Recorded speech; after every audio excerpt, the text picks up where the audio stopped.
কোটা সংস্কার আন্দোলনের মধ্যে দেশজুড়ে বন্ধ করে দেয়া হয় ইন্টারনেট সহ সামাজিক যোগাযোগ মাধ্যম ফেসবুক, টিকটক, ইউটিউব ও বেশ কয়েকটি সাইট। পরবর্তীতে ইন্টারনেট সেবা চালু হলেও এখনও বন্ধ রয়েছে ফেসবুক, টিকটক সহ বেশ কয়েকটি অ্যাপস। ইন্টারনেট চালুর পর অনেকেই ভিপিএন দিয়ে ফেসবুক সহ ব্লক হওয়া অ্যাপস বা সাইটগুলো চালাচ্ছেন। এ থেকে খোদ বাদ যাননি ডাক, টেলিযোগাযোগ ও তথ্য প্রযুক্তি প্রতিমন্ত্রী জুনায়েদ আহমেদ পলকও। নিজের ফেসবুক অ্যাকাউন্টটিতে নিয়মিত পোস্ট করছেন তিনি, যা নিয়ে বিভিন্ন মহলে আলোচনা সমালোচনা এখন তুঙ্গে। সাধারণের জন্য বন্ধ থাকলেও নিজের অ্যাকাউন্টে কেন সক্রিয় থেকেছেন সে বিষয়ে রোববার ব্যাখ্যা দিয়েছেন পলক।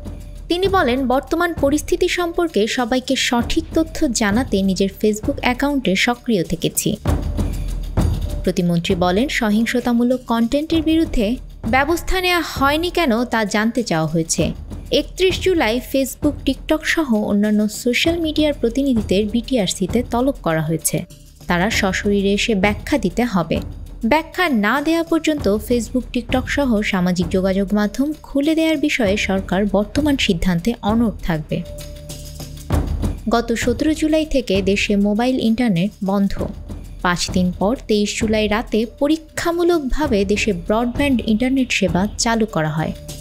অগ্রাধিকার ভিত্তিতে কূটনৈতিক পাড়া, ব্যাংক ও আর্থিক প্রতিষ্ঠান, বিদ্যুৎ, ফ্রিল্যান্সিং ও প্রযুক্তি এবং রপ্তানিমুখী খাতে অগ্রাধিকার ভিত্তিতে ইন্টারনেট সেবা চালু করা হয়। এরপর 24 জুলাই রাত থেকে আবাসিক এলাকায়ও ইন্টারনেট সেবা মিলছে। তবে তখন থেকেই বন্ধ আছে ফেসবুক ও টিকটকের ক্যাশ সার্ভার। আফরিন আপি, আমাদের সময়।